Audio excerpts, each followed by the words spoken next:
so I joined the Air Force in 2005, around May 17th. I was 18 years old.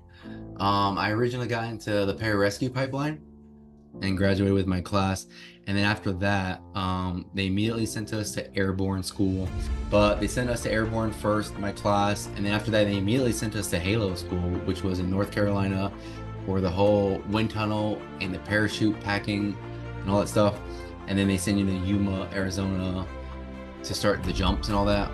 So I went through free-for-all school, got through that. Then we go to SEER class or SEER school in Fairchild, Washington, and then water or helicopter egress. And then we went to dive school. But I think I don't want to say I freaked out, but I definitely did fail. So anyway, I failed out of the pararescue course, but I'm stacked out, right, with all these badges and stuff at that point. And then they throw me in supply because it's the Air Force needs, and that is just going from hardcore physical activities, which I love. Like I love pushing myself, which I didn't realize I did at the time until I went through that. I didn't know that was in me to not quit, stuff like that. I'd rather die. I already had that mindset. Like I'd rather die than comply kind of mindset. Like I get recommended to go back to pararescue because I put in for it and to retrain. 2010, I go back, I retrain. I have to start all over. Like I said, I already have the badges and the graduation portrait, and I'm in a class of like 130 people. So I graduated again with my class. It was 9 weeks long. So anyway, I go back to pararescue, smoke indoc. Dude, like I graduate. When you get to the end, there's like a final exam or whatever it's called. And if you fail it, you get one more shot the next day to pass anything you failed. And there's a lot of things. There's like a 6-mile run or something.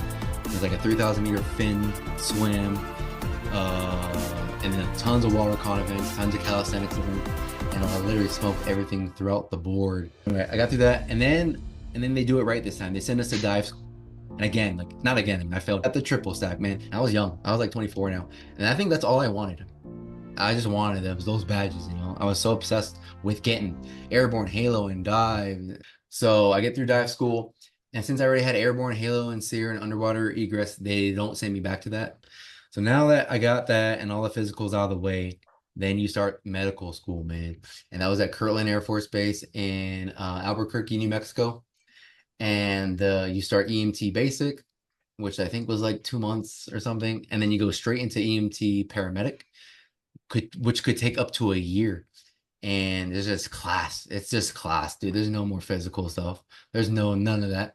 That's just classwork. And so, man, I failed the EMT basic, and then they let me redo it. I forget what it's called, redlining it when you fail or something.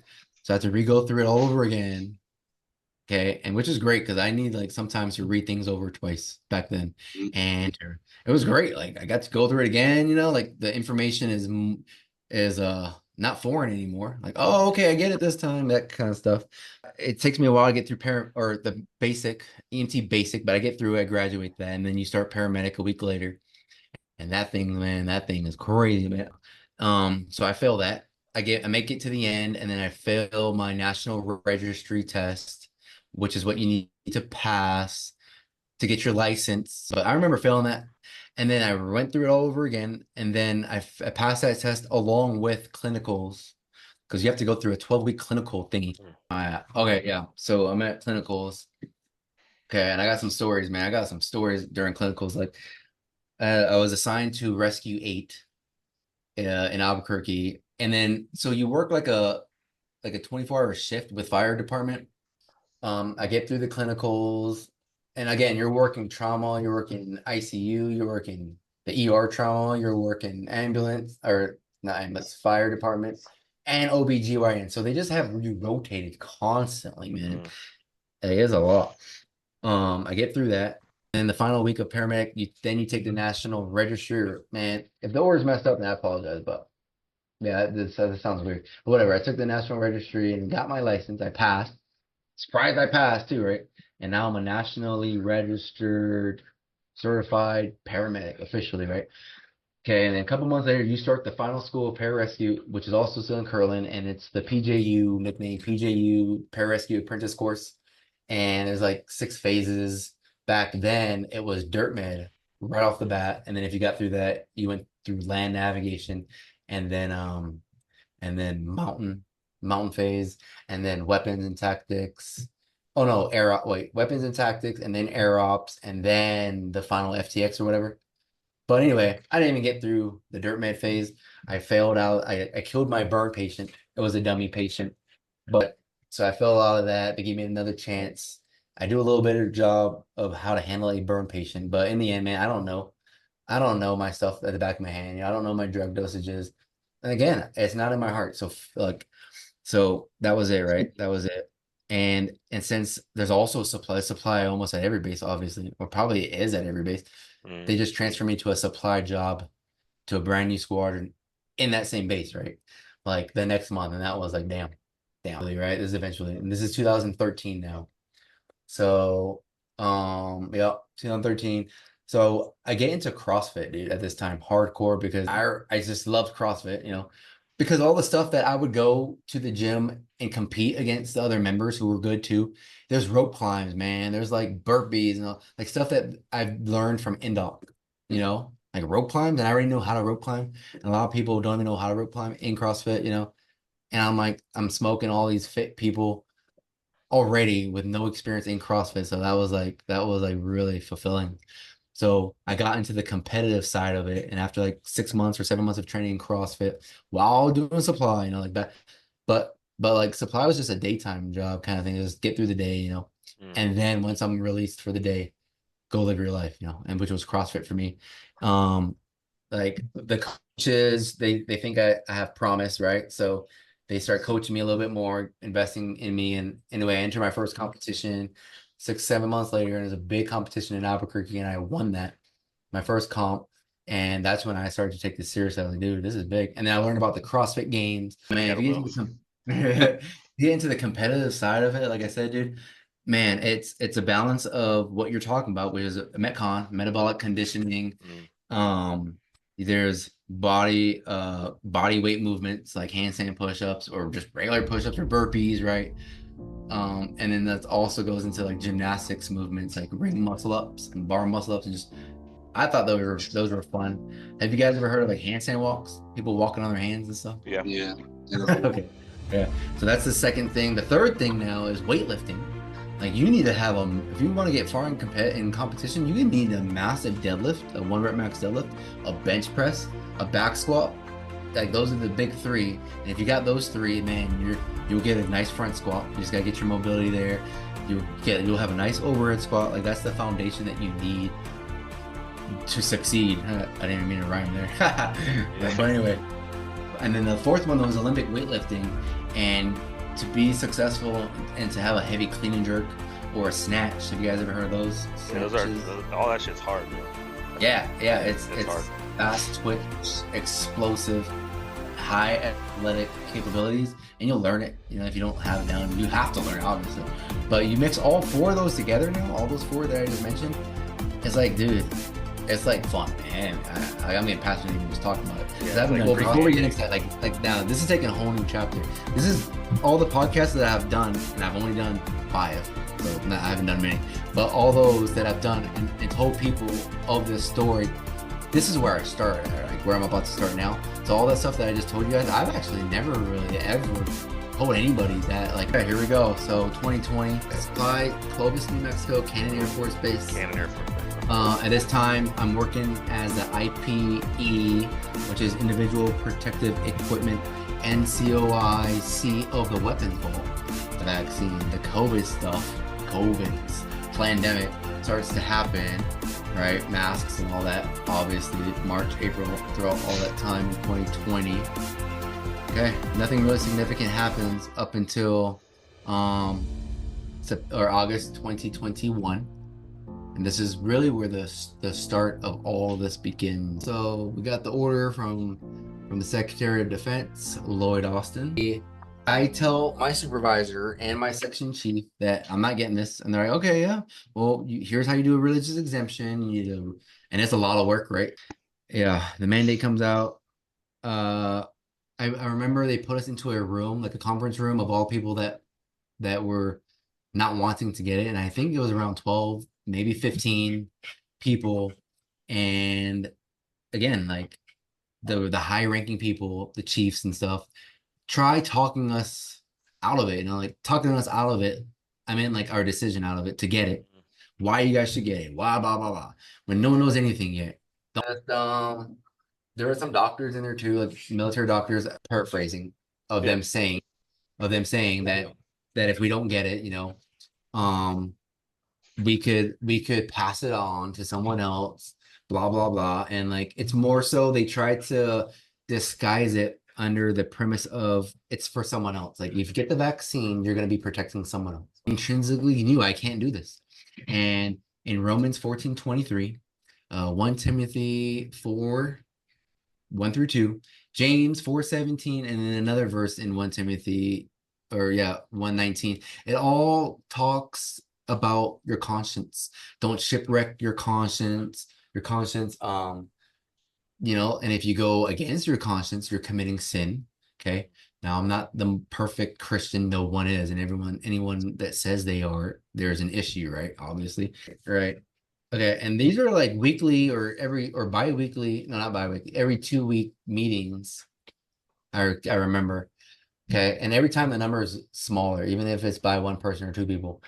But here's the thing. So I get immediately PCA'd to the 26 STS Special Tactics Squadron. It was a chill job. It was nice. It was a nice change, So let's see, August, September. Okay, so September, October, November, December, actually 4 months. So 4 months go by, and now I'm told that I'm going to be moved back to my squadron that originally PCA'd me. And the reason that they said that they're going to move me back is due to Manning. Like Manning is actually okay. The reason why I was being PCA'd, they said, was due to Manning. Like, okay. So I'm PCA'd back to the squadron. Okay.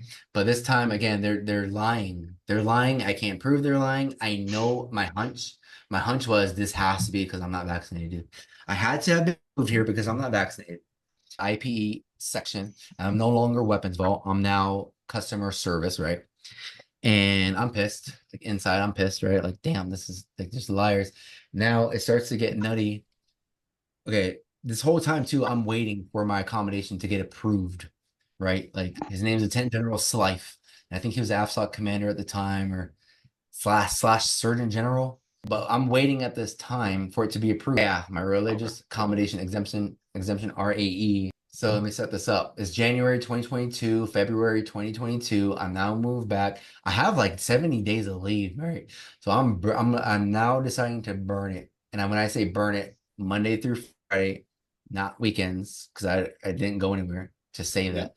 And I go back to work Monday, submit leave on that day, Monday through Friday, and I just do this like almost repeatedly because I didn't want to be there. I didn't want to be there. I wanted my accommodation approved. Like I wanted an answer. This is just months and months of us not knowing what the answer is. It was like a rumor that we're all getting kicked out. There's people getting kicked out already that didn't do religious exemptions, actually. And then the whole bullcrap of like just of how they wanted us to get vaccinated. And it's not even like, I mean, obviously we started learning about it, dude. It's not a vaccine. Then you find out the FDA changes the definition of a vaccine. Then you find out what mRNA is, and it's DNA altering technology or whatever. And it's dangerous, man. There's no like proof of it. I mean, there's no long-term studies of it. Right. It's like questionable. Okay. January 2022. Yep. So here we go. So EPR time, right? I find out that, well, they send it to me. That's how I find out. I have to sign my EPR of what they decided. I get a 2, which is equivalent to a not ready now. Oh no. Yeah, not ready now, which is bad. But that's the modern day equivalent to a what? A 1? A 1. I don't know. Yeah, it's equivalent to a 1. Which is like you're a dirtbag, dude. I don't remember who said it, but he told me a long time ago that that's also equivalent to a 1. They need to be able to prove you're a dirtbag and you got paperwork, right? I mean, it makes sense. Yeah. And then you have counseling, and then you like just guess what? I had nothing in my PIF, literally, and I'm saying this with every intent to submit this link to the base. But now 1 is you're an utter garbage today, and then 2 is your average, and then 3 is you're good, and then 4 is you're a hero, whatever. So I'm pissed. like I'm like, what on earth? How did I get this?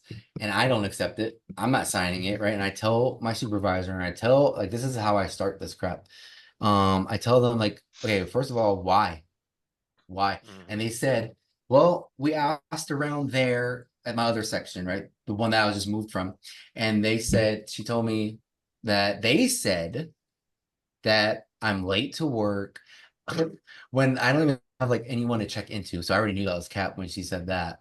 Late to work, like I had disciplinary issues or counseling.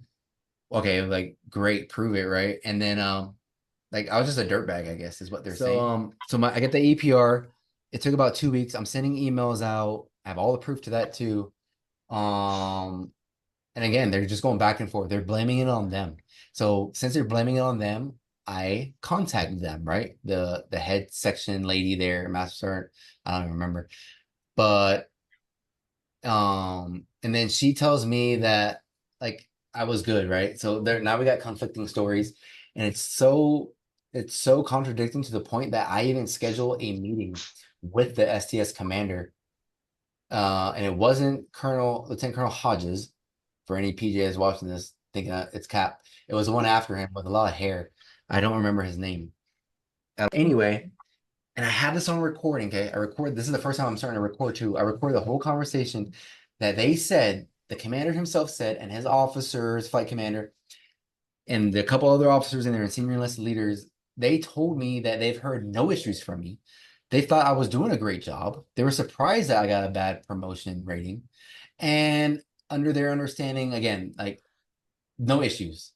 And I freaking have that recording. And the thing is, I never even had to show anyone that.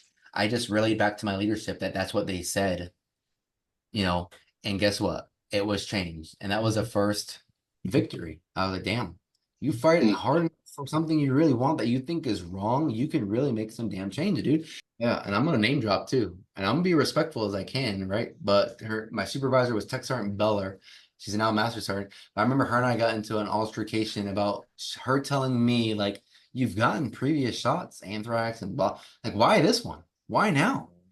And I think I told her it's mRNA. None of the other shots were that, like what's the whole point of this vaccine if you're not getting the live virus in you for your body to fight against it and to build immunity? Like what?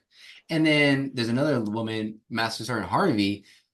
I asked her something about Fauci at the time, Dr. Fauci, and she literally goes, wait, what? Who? So I'm like, Really? Are you serious right now? All you have to do is watch the news for 5 minutes and you would know who Dr. Fauci is, I guess. So yeah, I was at that time where I definitely had an awakening of these leaders, man. These are the leaders above me. So I get it changed. February goes by. So yeah, I had a chaplain interview and I had my pastor on the phone, three-way, right? So just in case he needed to help me better. And like I wasn't faking anything, because the chaplain asked me questions. It was cool. And I got his approval. Sorry about that. Okay, they're good. And I got his approval. And who's the other, like, who, man, it makes me so upset. Like, I got the chaplain's approval who thought I'm sincere, right? He deems I'm sincere. And then for anyone else to question it, like my commander, to deny it when they're not chaplains themselves, man. And then I could screen share this now if you want. This is the first thing I'm going to screen share. This is the denial. Yeah, well, it's an MFR, memorandum for record. Oh, okay. Yeah. And it's just a blanket denial, man. Yeah, that's his accommodation. That's his religious accommodation. Yeah, that's his appeal. Basically, what they did was they denied him his initial request. Looking at it now is like insane, right? Like, you're okay. While some of these duties may be completed remotely, institutionalizing remote completion of those duties permanently would be detrimental to readiness. Like, oh my gosh, just looking back at this, man, like readiness.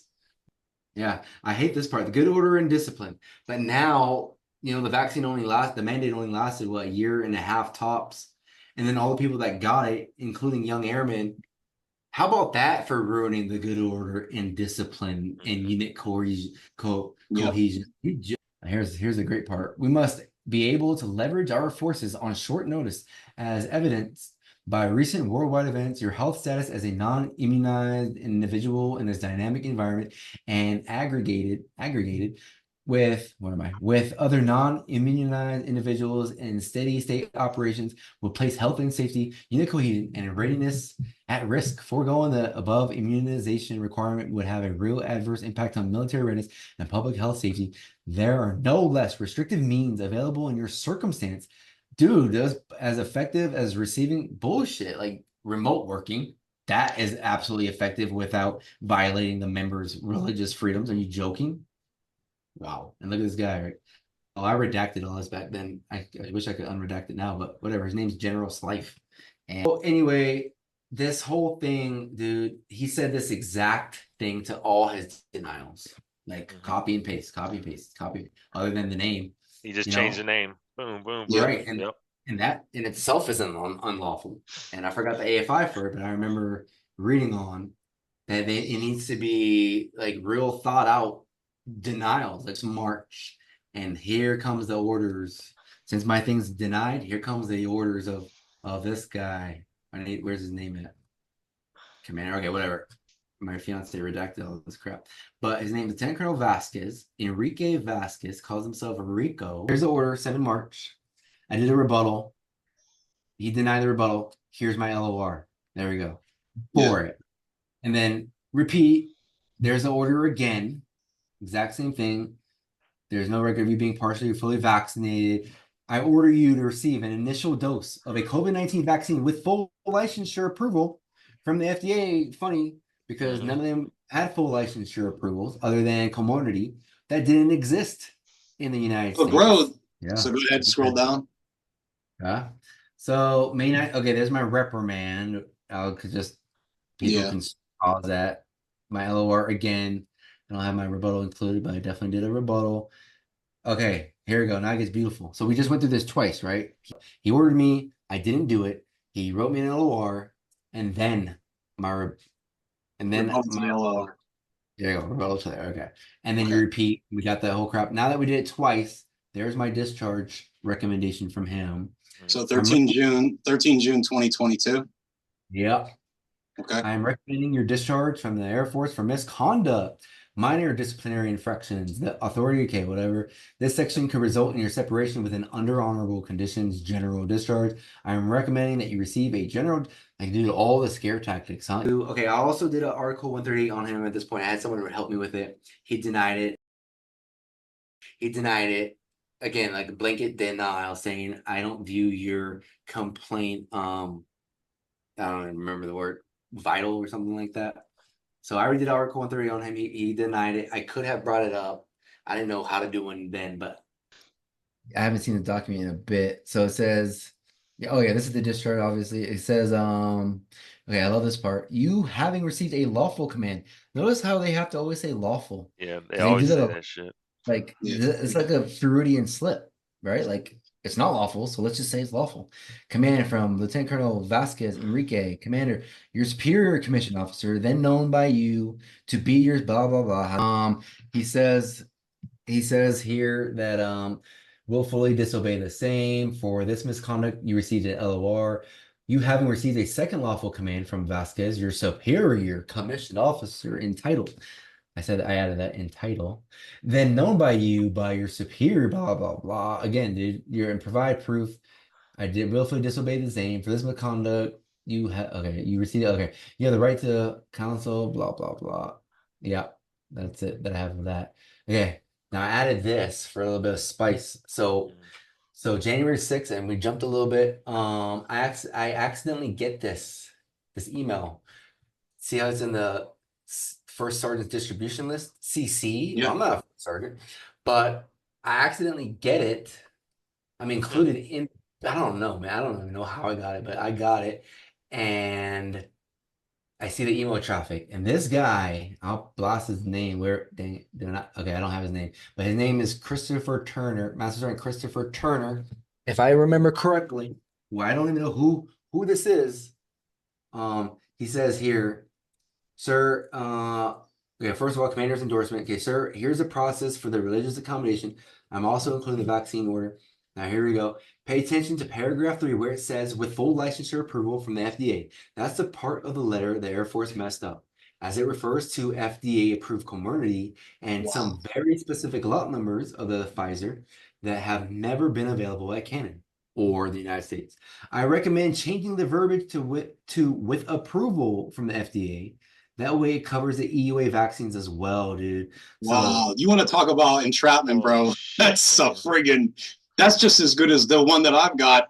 Oh, yeah. So, okay, July goes by. I get an LOC from my supervisor. I don't have it attached, but I could talk about it quickly.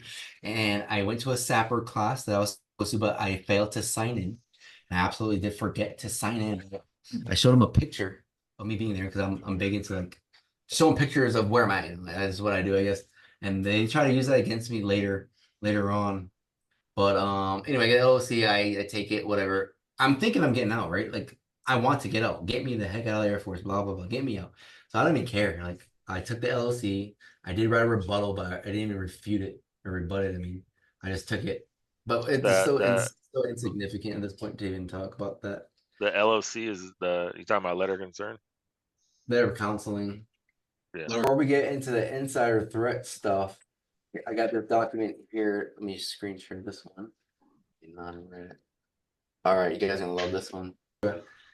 This one's pretty shitty, man, because this has got no justice yet, but it's all good. I'm just building this all up now. When I say mountain of evidence on them, like they really don't believe. I don't know. Okay, so this is a non-recommendation, so I couldn't test for tech sergeant this year, 2022. It says this is to inform you that you are non-recommended for promotion to tech. Blah blah blah. Under this rule, you will be ineligible for promotion. Cannot test. Can be considered if already tested. Blah blah blah blah. Okay, now this is big. This doesn't look big, but this number 2 is crazy. The period of this action is for the 23 E6 promotion cycle. The specific reason for this action is due to the member having multiple admin actions in his PIF from the 2022 reporting period, as well as getting 2 more LORs added to his PIF in early January for insubordination. So why this is big is, okay, first of all, multiple admin actions. Okay. So at this time too, the COVID stuff was removed. The mandate was removed. And what had to come with that was also the disciplinary action that came with. So they had to clean members' PIFs that received disciplinary actions for not receiving the vaccine. But when they say having multiple admin actions, and the only other action I had was the LOC I told you guys about that I didn't sign into a class because I forgot. Yeah, that's a lie right there. That's a straight lie right there. And I would not be getting a non-recommendation for E6 if I just missed to sign in for the class. And at the time, I was stressed out. I was diagnosed with anxiety. I forgot to say that. I was diagnosed with anxiety at the time as well from my PCM. Like the issues are happening. Like 17 years in Air Force. That's the one you said you took the picture at when you were at the class, though, right? Yeah. Right. And then moving on, it says, as well as getting 2 more LORs. When that's BS. I only got 1 LOR from my supervisor. The LOC that he gave me was for calling him silly. This LOR was for missing a work suspense that I have in text messages as proof that it was a 12-minute work suspense. He told me to sign something and then like 12 minutes ago, and I didn't do it. And it was my EPR actually. And I didn't get around to that. And he wrote me up for that. Like, but I didn't know he wrote me up for that at the time. So like it's just so deceitful and it sounds so silly right now. He wrote you up because you didn't sign something? Or complete a work task, which is to sign my EPR at the time. And the reason why I couldn't sign it is because the freaking thing was locked. Like you had to have a code to sign it. And I have all the text messages for this. Right? What's the EPR? You don't care. Oh, the enlisted your annual. Okay, your annual. Okay. Yeah, and I was trying to sign it and I couldn't sign it, and I had a chaplain appointment after. Like I said, it's just false. It's false. It wasn't 2 more LORs. It wasn't. As of this point, with my COVID stuff removed, right? Oops, that's ugly. But with my COVID stuff removed, it's false, and he signs a false document or whatever it's called. Like that's falsifying a document. It's false information, man. And like if I did that, they'd be all over that. It's a UCMJ violation. Okay, so we got this out of the way, and this is big too, man. Because actually, so we're in 2022. Okay, so actually in October, I think the month before October, obviously October 2022, the mandate gets frozen. Actually, so the mandate gets frozen. Does that sound about right, Scott? Was that because of the lawsuit? Yeah, exactly. Okay, The Supreme Court one from all the Navy SEAL one, whatever that one was called. Yeah, that was Navy SEALs versus Biden. That was the first one I was put in. I was put into that in February, into Liberty Counsel lawsuit. That was the first one they put me in February 2022. Jeez. Okay. This is January, but before we go hit this, I'm just gonna. So now we're in October. Okay, November supervisor who were cool at first, and then December I get an LOC and an LOR from him same day, and the LOC was for calling him silly in a text message. It don't matter.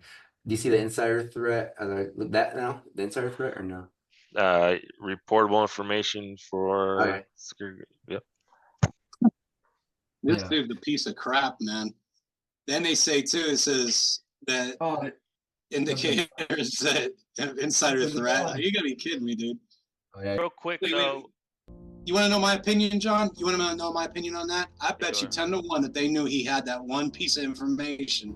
Because if you see the date on there, and if you look at that, the last sentence on there says he shouldn't have any information, valid information from inside. I bet you 10-1 they know he has that other document. Wait, what? Where? What valid information? Go back to it. This one? Oh, it's the last sentence on there that's not highlighted. Real quick, see where it says, and should not have access to any sensitive materials or areas until after this pending action is resolved. I bet you they know that you've got that document. I bet you they know you got it.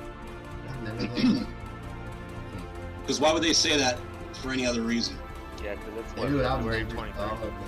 I've never thought of that. I'm just saying that it looked to me like they know he has this, because if you look at the date here, Friday, 6th January, and you look at that document that he was reprimanded for, it said the 13th, which was a week later.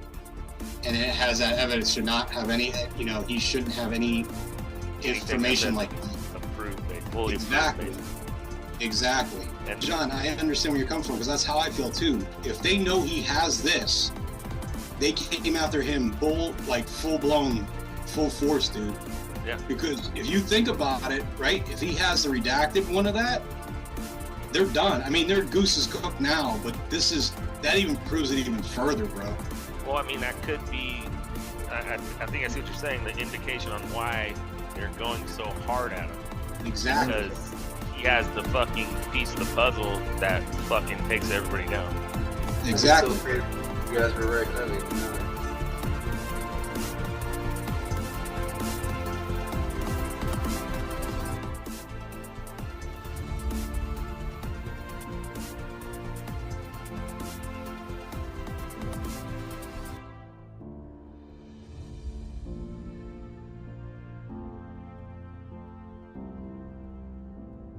There we go. Oh yeah, that's crazy. Okay, please feel free to. But now this is January. The date's right there, but I don't know of this until March, and this is in my PIF when I request for it. So incident date is January, but like I said, I don't know what's happening. Two, he's undergoing several actions at the commander level. He has consistently been dishonest about his location, and again, I have no paperwork about me being a liar. So that's a lie that they said that people he has met with or actions he is pursuing. He has been aggressive to M-Flight personnel, which is just members of the squadron, the first sergeant and True North personnel, who is the mental health licensed clinical social worker civilian for the squadron. Within the LRS, Air Force, and U.S. government at large, he has told other airmen that they are going to hell. Again, just completely out of context, man. And the supervisor from his previous work center believes he may be an insider threat and that he has been potentially radicalized by an anti-U.S. government group in the wake of his refusal to take the COVID vaccine. They literally say it right there. and then this is part's crazy. It's straight up ostracism, which is unlawful. I've instructed the in-flight personnel not to meet with him one-on-one, to avoid all interactions with him, and under no circumstance to go to his home. I believe Sergeant Castle exhibits almost every indicator of an insider threat and should not have access to any sensitive materials or areas until. Okay, so real fast, the last red, I believe Castle exhibits almost every indicator of an. I've done a lot of research on that, and they skip risk factor. There's a study in an article from the, I think they call it NCIS or something like that. Does that sound right? I don't know. Yeah, some military organization, but it goes risk factor and then indicator. Okay, they don't even say Castle exhibits risk factors. The whole difference of a risk factor and an indicator is you're already committing the crime, the terrorist act. A risk factor is you have the potential. Let's just continue with it real fast. I wish to provide supplemental documentation to the DOD CAF. He says no. Like, he doesn't even want to substantiate why he believes I'm all this crap. Vasquez, of course. 8 February. So And you're accused of this, but there's no documentation to get sent up. Zero documentation. There is no documentation. That's why. So this is the second one. Can you make that a little bit bigger? Yeah. Okay. This is around the same date. So, but look, I have become aware of an individual's involvement in not reporting to his assigned section in several weeks. He's undergoing several, like it says so this is AWOL, but they don't charge me for AWOL up until like months later because I'm still checking in. I'm still on base, going to my appointments, going to, and then again, the supervisor from his previous work center believes he may be an insider threat, blah, blah, blah. They leave the COVID in there. Okay, guess what's missing? Document 2, they take out the ostracism. Why would they take out this one here, the yellow? This officer, Captain Liam Lawrence, he's writing it. Larry wrote, I have instructed the in-flight personnel not to meet with him one-on-one, to avoid all interactions with him, and under no circumstance to go to his home. That is a highly unlawful, illegal, because of the serious of the ostracism and segregation, man. But look, they remove it. That's why it's even bigger, They remove it.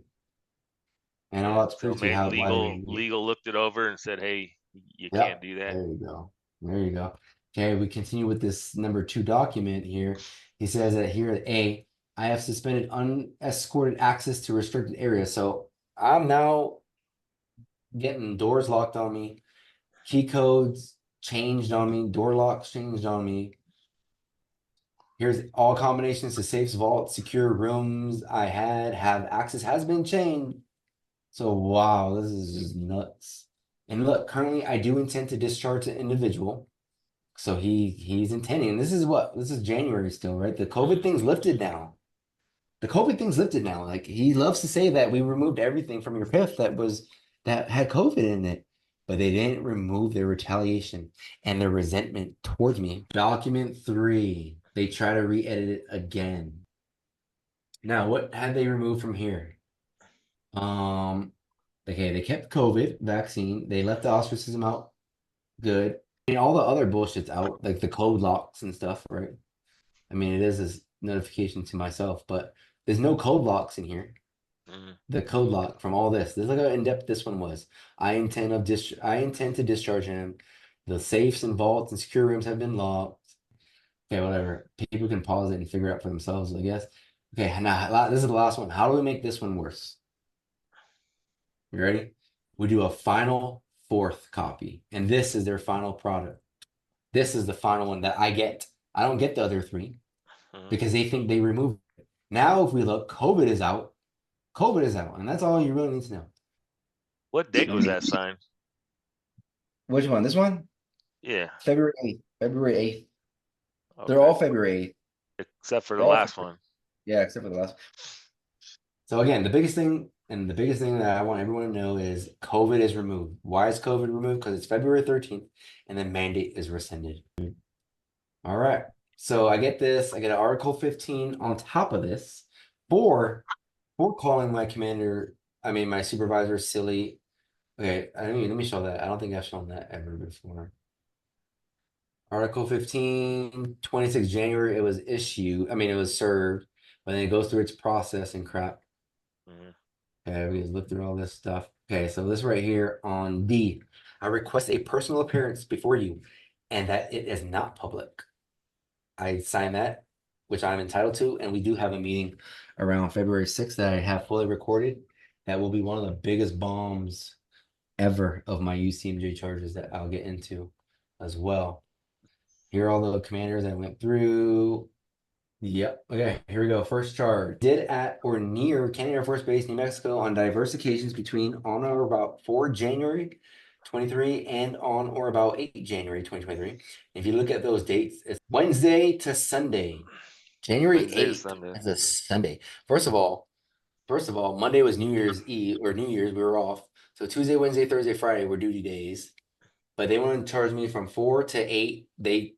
They're ridiculous. I don't work on the weekends. My hours aren't on the weekends. Okay, right? It's so bad. It's so just elementary. Okay, so on or about without authority. Here's a big one. I wish I could highlight this right now, but without authority, fail to go at the time prescribed to your appointed place of duty On the to weekend. wit to the customer service section, blah blah blah. Okay, and the text messages that I have that I sent up to Colonel Roche, who is a group commander, appealing everything. I'm telling my supervisor, hey sir, I'm at the chaplain, or I'm going to the chaplain, and he tells me Roger. And I give him updates during the afternoon. I'm like, hey sir, I'm still the chaplain. We're working my blah blah blah. He's like, okay, sounds good. Make sure you check your email before you leave work or before you leave there for the day. So stuff like that, Mhm. you know. And no one took that into account. So that's why I got this demoted here because of that stupid little thing that they're trying to. Oh my gosh, it's so frustrating. But that's charge one, and my second charge is the disrespect, which is right here. Mhm. I'm just gonna read from right here. Okay, 16 December on or about 5 January, disrespectful in language towards Carrie, a senior non-commissioned officer, then known by. Okay, I hate reading this stuff. Yeah, let's get into the good one. Who Cannon Air Force Base when they watch this to know this part? Who was then in the execution of his office by saying to him, "See you soon, silly," when told to report to Carrie and asked to stand at parade rest. You refused, replying, "I'm fine," or words to that effect. You were also talking over Carrie now, saying, "I'm good," and refusing to go to your new place of work when he was administering your paperwork. So on top of silly, they add all this other extra stuff. Which is crazy. Like oh my gosh, I have all the evidence that to prove that this is just like almost benign. And he testifies in court. Anyone listening to this, you can go on my YouTube channel, just look for testimony from Carrie. Listen to how he answers the questions. If you're really that serious, looking into this, whoever's watching this, including SJA. And like he even gets grilled from the judge. So he made me come in also from my exodus. I was supposed to start the week off, Christmas exodus, and he took that week from me. I don't know, like a power move. They did give me the next week off for New Year's, but it don't matter because all the plans that I had for Christmas exodus, it wasn't leave. It was just Air Force has this Christmas exodus thing where they give you a week off for either Christmas or New Year's. Looking at his reprimand, how sanctimonious this is. Such behavior negatively affects good order and discipline. You're gonna be seeing this a lot now. Shows a lack of respect and directly impacts the unit. So he's saying, me not standing in parade rest, which I do though. I do end up standing in parade rest. I just hesitate because of how angry I am and my blood pressure rising through the roof and me feeling a little dizzy as well. They don't care about. I'm saying all that because that's what we told the judge, the truth, and like they leave all that out. So you have high blood pressure issues and certain other diagnoses. Show you guys, not my record, and they knew all this, like, right? Yeah. Your chain of command knows all this shit. Yep. There's my stuff right there, and not that I'm proud of it, but that's the truth. So there's ADHD I got diagnosed with in Saudi Arabia, and again in Cannon Air Force Base. Then the anxiety stuff in May 2022, and all this stuff was going on. There's the PTSD, and again, and I watched. It was the court recordings and stuff. But during the whole time I was listening, the only like question, like they said that you never gave them any, I guess, documentation that said you had like PTSD, this or that. Right. That's lies. Straight lies, man. I could prove it with an email too. That I, you want to like prove that right now or no? Like I Yeah, go prove ahead. that from the. Okay, so this is the same email because I sent it through my Gmail. Okay, Liam Lawrence. There's the date, March 29, 109, right? Okay. Council has been brought to my attention, blah, blah, blah. Okay, so this is the original one. Let's see here if it shows. Okay, blah, blah, blah. Rolling down. There we go. Here it is right here. So, okay, this guy Lawrence also testifies, which is on my YouTube channel. He testifies that he wasn't aware of my diagnoses. He straight lies to the judge, which is perjury, because this shows that he was aware of it. Because we even talk, he asked me, can you show me some diagnoses? So I show him these diagnoses right here. Let me zoom in on this bad boy. There is a diagnosis. Yep, January 31st. Oh, I'm good. Yeah. So when I get around to it, yeah, that's gonna look bad in his civil lawsuit as a defendant that he lied straight up lied to the judge, man.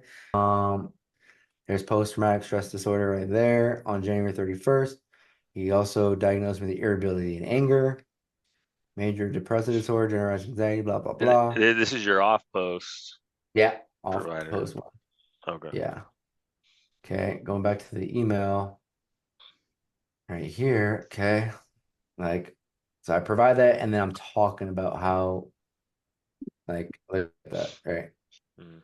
And then he responds back, telling me pretty much no, pretty much in the officer term, no. And he gives me, look at this, all his duties and crap, blah, blah, blah. And I put my foot down. And I, again, March 29th now, I said, good morning, sir. I apologize for the confusion. And as stated previously, I am not able to be around him. Like, they don't get it. And it's happening again with different people higher ups now, though. Like 206s that I'm dealing with right now. Colonel Churchill and the wing commander, Colonel Bergen. Most importantly, in direct contact with him. With him being, because he knows how to get like a rile out of me, man. And he's a liar. He smiles and he lies. He's extremely deceitful, you know, due to the seriousness of my PTSD. All right. Yeah. Well, that's not even it. The main thing of why I started to feel that it was dangerous to be around him is because I've received an LOR LOC that led to an Article 15, my rank demotion, and he was lying about me not standing in parade rest, that only I know the truth, right, of what happened. Like straight blatantly lying like that. I'm not saying prayer rest. He says I called him silly, which I did in a text message. But these are Article 15 punitive charges of like little ass bullshits that it's crazy. Oh man. So it's that. So basically, if you were to go back to work, this type of behavior from him would keep happening to basically try and get you to do something to where you could slip up again so they can throw something else at you. Right. Yeah. Okay. It gets crazy. So okay, I'm on forward for the court martial. They subpoena my lawyers. I had 3 of them. They subpoena his cell phone. Okay, so this is Liam Lawrence. His first name is Liam. This is Sergeant Carey's phone, and my lawyer has his phone legally, and it shows the text messages of him and this guy of the emails, Lawrence, of them, and also I want to show that here too, of them saying absolutely unprofessional crap about me, making fun of my religious preference, saying that I view the vaccine and anyone who gets it is ungodly, and that they ask like, have you heard his 3-hour spiel on why the vaccine is so ungodly? Like they're making fun like that. 3-hour spiel for a sincere religious concern. That's terrible. Okay, Chief is tracking. We will be at Crispin's office. That's the first start tomorrow at 0900. And Carey tells him, Roger, this is the flight commander. He says, I don't expect him to come, but we'll be there and we'll sign if he doesn't show. The E7 says, Roger, it's funny. I was just saying that to my wife. Yes, I'm going to write him an LOR as well. So they're already planning to write me more paperwork before I even met this new damn flight commander that I'm telling him my concerns on. And look, he's conspiring with the dude I have issues with. He will even have more paperwork shaking my head. I'm going to write him an LOR as well. I do expect him to show up for my 1100 meeting with him and Crispin, who's the first sergeant. He says, yeah, he hasn't given you the 3-hour spiel on why I'm evil and the vaccine was ungodly. Honestly, I'm surprised he actually reached out and made that appointment with you. He says, I'm surprised as well. I'm going to keep the meeting short and to the point. I don't have time for the spiel. And that they asked, like, have you heard his 3-hour spiel on why the vaccine is so ungodly? Like, they're making fun like that. 3-hour spiel for a sincere religious concern. That's terrible. Okay, the biggest thing is they're making these meetings. They're making these meetings for me to go to that I'm not going to go to, and they're setting it up in these text messages. They know I'm not going to go to that, but I go to the meetings with Lawrence and Crispin, the first sergeant. It's just I don't want to be around Kerry because at that point, dude, like I said, I knew what he was up to. He said, laugh out loud. Good luck, sir. And look, this is an excellent opportunity to grow my leadership skills. Like, how freaking I'm still in shock looking at this now. I can't have you hogging all the growth. Sir, honestly, I don't mind sharing, especially in this experience, blah, blah, blah. Next day comes up. Wednesday, March 29th. All those emails that we read were from the 28th and 27th, if you guys remember that. Yep. Morning, sir. See you still coming around 0900. Are you okay? They're like, they got it out for me bad. He says, can you have Cleveland? And she's going to enter this big time by calling me by accusing that I'm targeting members within the squadron to essentially kill after I'm declared an active shooter coming up with the next case. He says, can you have Cleveland send me the email no shows for Castle this week, consolidated in one document? I'm going to give him 2 LORs now, one for no show with our appointment and one for no show to work. But they know why I'm not showing up because I know I'm being set up. What's his name? And look what, yeah, but mostly because I know Kerry set me up. But look, I would never have thought that Lawrence is in on it. They're setting me up here. He said, yes. What number do you have for Castle? He gives them my number. Is there a different number? In the copy, that is the one I have. He just isn't replying. I don't know about that. Oh, more than likely, okay, this is how utterly ridiculous this guy is. He says, oh, more than likely he has his messages do this thing with something where it will only show delivered, not read. That's why email has worked. So he doesn't even know iPhones have read receipts. Crazy, freaking crazy. He said, that's fine. I'm issuing him 2 LORs today per commander direction. Now the commander's in on it, but I hope he doesn't show. Okay, here we go. I hope he doesn't show. He set that trend already, and I'm sure he isn't happy with the conversation you had with him yesterday. He says here, we shall see. He didn't attend TAPS today. In that audio recording that I have of the day before that, he gives me the day off. He's like, you could, okay, take tomorrow off, readjust, regroup, give all medical and mental health, all the documents from off base that they say they don't have. And even though I already did, but he gave me a whole day off to get all that stuff in line. And then he tells him that I didn't attend TAPS today. When he gave me the day off, yep, and he even wrote an MFR in it stating that I missed my TAPS appointment. He doesn't say he gave me the day off. He doesn't say that anything like that. And yeah, and these guys are like, this is just criminal. The TAPS no-show document. There we go. There's his TAPS no-show memorandum. 3:30, March 30th. There we go. Okay. On March 30th, and it says right there anyway, Lance Castle did not attend his commander-directed TAPS appointment on 8:40. Sherry Hartman confirmed that Castle did not show for a scheduled TAPS appointment. The member was emailed by Crispin, the first sergeant, on 2 March, notifying him. And guess what? On 2 March, I was on leave, which I have proof of. On 2 March, notifying him of the requirement and offering him 2 potential course dates. The member did not respond. On 7 March, guess what? I'm also on leave. I'm freaking also on approved leave. On 7 March, Tech Sergeant Crispin notified the member he would be enrolled in the 30 to 31 March course. On 7 March, the member received the official calendar invite from blah, blah, blah. And Lawrence reminded the member of their appointment.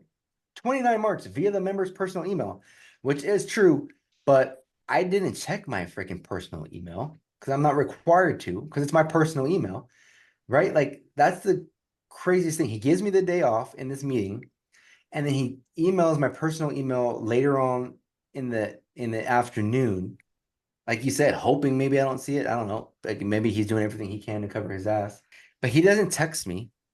All right, first of all, let me backtrack. The 90-minute meeting this same day, none of them tell me about it. And I have the full recording on my YouTube again as proof. Without my audio recordings, dude, there is no way to fight this. There is no way to fight this at all. And I have 2 phones now. Well, because they're creating a paper trail. Oh yeah. And that it has everything against you. But like you said, without those audio recordings, you can't combat that trail that they're creating. Yeah. It is game over, dude. It is game over at that point. Oh my gosh. It's okay. I'm not surprised, honestly. So I don't know if Carrie's in on it or he doesn't even know that Lawrence set me up and not telling Carrie about it. It's even deceit. It's even deceit within themselves of what they're. They stalk me. They drive by the damn chaplain to see if my truck is there. You know, so stalking is a form of harassment as well. It gets better now. Trying to get text messages, screenshots. Hey, that's my truck. I remember. Copy. I bring Garcia into this, and Garcia is the one who labels me an active shooter coming up. April 3, this guy is Staff Sergeant Garcia, and he's going to be held liable for this. Like, who told him this? Okay, well, let me just read this first for everybody. Concerning the issues with Castle, there have been concerns amongst the NCOs that have been involved with this situation. There are clear indicators to which we are trained on to look at for a potential active shooter. There is a clear motive in this situation that could end fatal for some individuals that work in building 620. The communication between the individuals involved here escalated from trying to help as much as we can to you are in clear violation of the commander's direct order.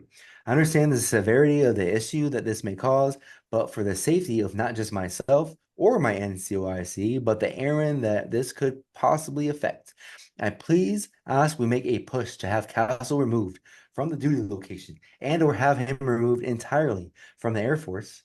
Again, there are clear indicators that could end fatally for individuals involved in this matter. He does not say one indicator. He says there are clear indicators. What are the clear indicators? There's none, which is why he doesn't state them. So who told him to do that? I honestly don't think he did this on his own. Okay, the very same day, her signature is April 3. So this girl who was a supervisor of him, she's a tech sergeant. She's Staff Sergeant Garcia's supervisor. She says there has been an increased safety concern for engaging with Senior Airman Castle. I, Cleveland, am worried for my work centers and my family's safety. The longer the situation goes on and we engage in text messages, emails, or other communications has led to a potential target on myself or the people around me. I want the record to show I am addressing my potential endangerment concern for the people around me, both family and coworkers. It has been stated that there is a concern about Senior Airman Castle collecting names and targeting members who are in communication with leadership or who have crossed him. So there's definitely her and him worked on this together. They're all in on it together. There has to be. You're kidding me? This is just so obvious, dude. He says, but Garcia needs to tell him tomorrow if he isn't there, he is in violation of the commander's orders and will need to report to work. This is literally happening right now, all over again. I'm getting these text messages again from a new person saying I'm in violation of the commander's orders. Me getting acquitted of all my charges. I was not in violation of Vasquez's lawful orders, which proves to be unlawful, right? So like it's already happening again. Carrie says, Roger, can you have Garcia talk to Senior Master Sergeant Brack? I want to make sure we are all on the same page. Yes, sir. What kind of my truck went start, so I got it. Are you talking about my truck? Blah, blah, blah. He wants us to tell him he isn't allowed to go to the chaplain. The chaplain is 100% enabling his behavior where I stayed at all day and that he knew of. So they went by to see if I was even there. He says he's trying to bait us. He said, hold on. He wants us to tell him he isn't allowed to go to chaplain. Oh, he's talking about you? Yeah. Okay. I got it. Yeah. And then Carrie's like, he does. He is trying to bait us. What else was there? Oh, and then he's the one who recommends the bolo to have me arrested and confined. Like I'm telling, they're just okay. Oh, he says, no worries. Can we communicate to him like, Senior Airman Castle, you are ordered to report to your duty section immediately, or you will be in direct violation of the commander's orders, and we will have to act, or we will have act accordingly. I mean, have to act accordingly. Then put a bolo out front, which is be on the lookout, and you bolo for cars. I don't know if you guys know that. Obviously, probably guys do. I didn't know that, but a bolo for a person would mean arrest. Be on the lookout. And he's the one who suggested it. Like, at what point is enough? Enough is enough. Just asking for my edification. The flight commander says, I honestly don't know. Good truck. Honestly don't know. He had an appointment at 1500 today, off base. Off base, which was a mental health provider. I think it was Good truck. Today off base, so today is sort of a wash. But I'll message him tomorrow morning when he doesn't come in. Okay, oh yeah, I meant tomorrow or in the future in general. We will see, just let me know what I need to do. He says, I think in theory that is the plan. Roger thinks so. I don't know when we hit that point though. Yeah. Because honestly, I feel like we hit that point 3 months ago actually, which would have been late December. Was that Carrie that said that? Yeah, 3 months ago, late December, before I started to remain at the chaplain all day. He says, I agree. I'm not just what I'm not sure what we are waiting for. I'm not sure, sir. If I knew, I'd tell you. He said Castle sent his I sent my rebels to my commander's orders and LRs. He issued 2 LRs as well. We're not reporting to work and for missing taps. I saw it's wild. And again, it's wild because of how I speak in my emails, like the ones that you guys got today. It's like that on a lower level. Now I'm like out of control now. He said, right, a direct slap in the face of the commander. I was offended for him. I am trying to trust the process, but this needs to be addressed. Sorry, not trying to be disrespectful. I'm just over this whole situation somewhere. He's such a sycophant, dude. I completely understand. There's a way forward that will hopefully go into place. In the next few days, it is a slap in the face. So there's a hint. Better yet, OSI investigates me, but they investigate me and nothing comes back positive. Like I don't even own weapons in the system or whatever. And that's April 10th. And now I'm arrested. Okay, they can't arrest me unless I'm on base. They can't. Yeah. So if I was able to drive off base and I drive onto Cannon Air Force Base, and I saw like I could have reversed out legally and then left, but then I don't know how I would have gotten home because I live on base. So anyway, they just snagged me at the gate right before I exited, like 5 feet before I exited. They put a cone there, they told me to get out.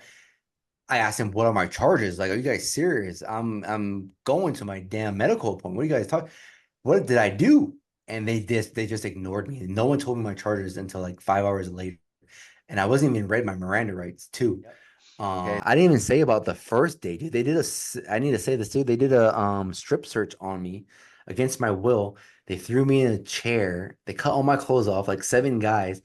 And there's witness statements of it. So that like their story of it, which is kind of accurate, pretty accurate. And they cut all my clothes off and they literally just like I'm butt naked in this restraint chair for like a minute until they finally clothed me. But the whole point of the strip search was to what's the whole point of a strip search? To check cavities to see if you're smuggling contraband. They don't even check. I'm not complaining that they didn't check my cavities, but they don't even check my cavities. So what was the point of it? And then obviously to like, dude, lay down the law. You're in my jail now, right? You will do as I fucking say. It's like that. My new name and rank is prisoner as of that moment. Prisoner and detainee for the next 66 days.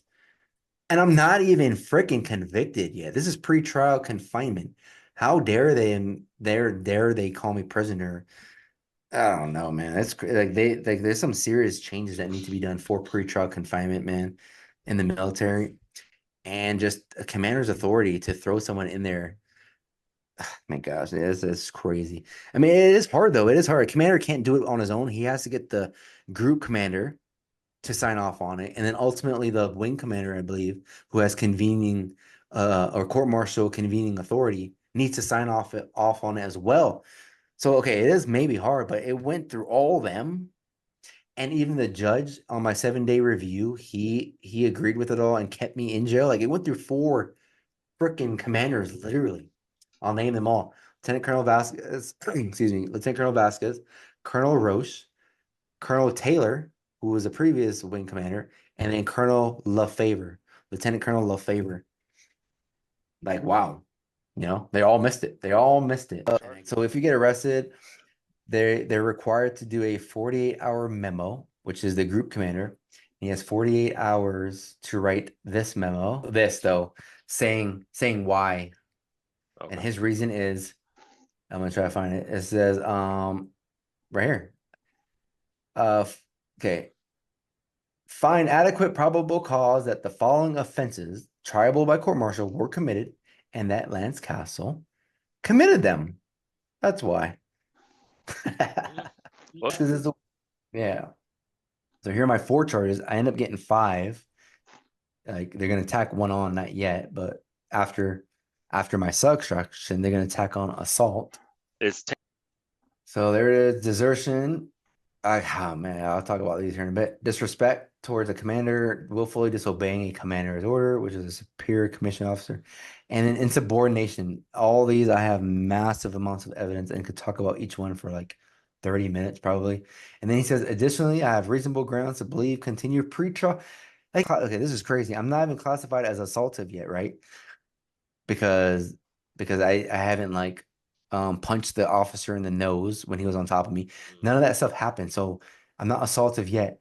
But he's saying before that happened, that he already thinks continued pretrial confinement is necessary because it is foreseeable that the confinee will not appear at a pretrial hearing, and that lesser means of restriction would be inadequate to ensure the confinee's continued presence and maintain, here we go, the good order, discipline, and the, oh my gosh, that's a trigger. Listen to that. Just passed over all the confinement staff text messages. I didn't know it was in this one. Look, there's me right there. That's what my jail cell looked like. Shit. Right there. Oh, there's the camera. Since we're on this topic, like I'll show you the legal thing that they said. Look, here, okay, let's just start here. I told him a while ago that he needs to be awake and he refuses. What we could do is a cell extraction, and this is coming from the NCRIC. Oh, these are text messages. Yeah, group chat actually. Okay. Of all of them. There, Catherine, Caitlin, and so this is illegal. What we could do is a cell extraction. Like, look at the proof. Because I'm not awake, because I refuse to, like, they're not even giving me my Bible. I have nothing to do. Well, I'm not sleeping. I'm just, I had a massive headache because I have migraines, diagnosed migraines, and that light is bright. And I even have a accommodation to have the lights dimmed after this, you know? Yeah. So, yeah, I just want to show this right here. He says what we could do is a cell extraction, you know, like the when that's not what that's for, man. Cell extractions are for like immediate threat, you know, like right. And I'm not giving my medications. I was on like freaking 6 prescribed medications at the time. Then I have not received anything that morning. Yeah, cold turkey. No wonder they just want you. Why do they want you awake? Do you know? Compliance. Do what you're told. Compliance. That's it. Well, that's what they wrote in their witness report. They wrote that I had a medical appointment that I was refusing to go to. So they took me out of the cell to get me ready for my medical appointment. And that was one side. And then another side was I was being belligerent. But the video, thank goodness they recorded it, right? I'm not, like, my furniture is chill. Did you have a medical appointment? Well, I'm saying that because they said I had that. So I don't freaking know. But did I go to a medical appointment? No. I didn't go anywhere. Did you know you had a medical appointment before that happened, before the extraction? No. Okay. So, yeah. So why the fuck would you have to get up? Yeah. And they don't even tell me. Yeah. They don't have proof of saying that. All he says is take the blanket over your head. Take the blanket over your head. But this right here, this guy's also named Lance, but his last name's Tan. At this point, he is so non-compliant, a cell extraction would stun him. So that was big. Like they did a cell extraction to stun me into compliance, which crazy. You think you might have tweaked something during that extraction? Well, I just had an MRI on it, and there are tons of stuff that they found on it, like a root compression and a disc herniation. So yes. Oh yeah. So I received 2 tears in my shoulder at the rotator cuff, and 1 tear in my MCL. Here are all my charges. I don't know. The whole jail confinement happens for 66 days total. That cell extraction was 2 days. 2 days in. The corruption is deep. And look at this. All their witness reports. Yep. But the guy in the morning was the E3. Doesn't know what he's doing. But the E6, who's NCOIC, he's the one who had the authority. And he's the one who condoned that. The security forces testimony, like, they gets deep into that, man. But the judge asks the guy who did the big dude in the cell extraction, whatever. She asks how long did they have. First of all, he's not even trained. Okay, let me start over. These 6 guys aren't even confinement. They're pulled from the gate. They're pulled from patrol. So they are security forces, but they're not confinement. They're not trained for cell extractions. They only had a minute or 2-minute brief or whatever. And that's what they're saying in their testimony. I'm saying what they're saying, right?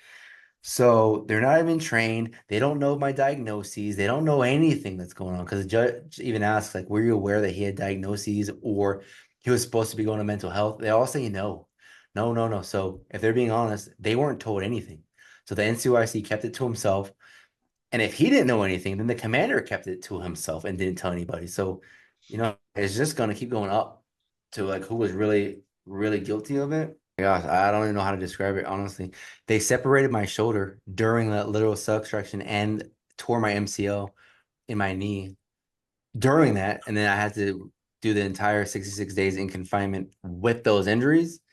And I didn't even know that I was injured like that until I got an MRI eventually, you know, on that. But so yeah, the pain that I got from that, dude, it's crazy, man. Obviously my adrenaline was high, my blood was boiling, but that dude has me in a rear naked choke, and my lawyer, he brought that up because this guy's like 6'4", 235 pounds, right? And I'm only 5'8" and 195 pounds, so he's like towers over me. And dude, full rear naked choke. There's 6 guys total.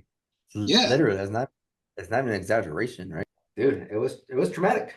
And actually it's even worse after. And I'm not trying to be like be a bitch about it, but like I'm pissed. I'm pissed that they even would dare do something like that, you know.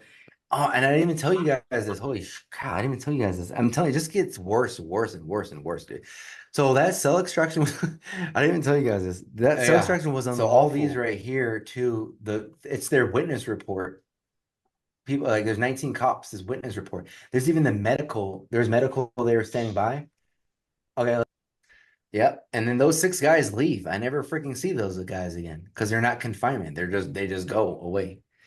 But here's one of the medic notes right here in the middle. He says, member had tiny laceration on his nose, which he claimed from when he was extracted from the room. Member was calm with us. So yeah, there's 3 of them, medics notes. They're saying I'm calm and respectful to them, right? Which proves like I'm not insane because I would also be belligerent to them. But the fact that I'm rational with who I'm compliant with and not, the judge saw, obviously. 30-year colonel judge, you know, she's no dummy. When we arrived, they extracted the individual from the room and had handcuffed his feet and wrists. Okay, one of them talked about how insanely tight it is. Like it was cutting off circulation, the handcuffs as well, and around my ankles. They said I'm complaining of shoulder pain in one of them. They talk about my high blood pressure in one of them. This isn't my highlighted one. But look, lacerations to my face, so they were rough, obviously, right? Again, to shock me into compliance. Yeah. But you know what's funny? They end up giving me my Bible like an hour after this. So they kind of like rewarded my so-called bad behavior. And then here's my commander writing a memo on it. So my security clearance is already suspended at this point, but he further suspends it or he further revokes it. I don't know. But it says here, I've determined your current access to classified information may not continue until further. And this is the cell extraction of what he's talking about. Again, his side. Here are my accommodations for the jail, for my remainder of time in jail. This is my PCM, the doctor. These recommendations include the following: low lighting with flare-up of neurological conditions, use of pillow and home. Like they don't even give you pillows to use there, and I have back issues now. Workout equipment, like not like crazy ass, but like a wall ball or a jump rope, you know, crap like that, with flare-ups. Because dude, my back is in worse condition now than it was when I was doing freaking CrossFit, and I think it's because of like the constant amount of working out, like motion is lotion, where my body's feeling good, always working out. Now I'm just like stagnant. I feel a lot worse now.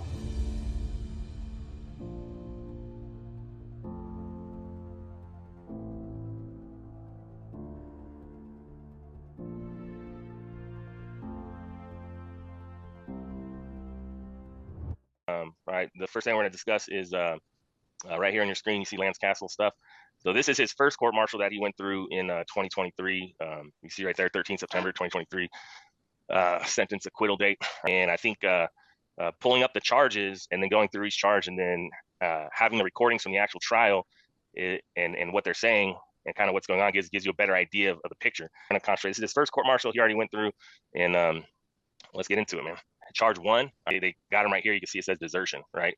Which means desertion, you have an intent not to go back to work. You're like, I'm done with this shit. I'm never going back, right? So just keep that in the back of your mind. But 1 March to 10 April with the intent not to go back to work, right?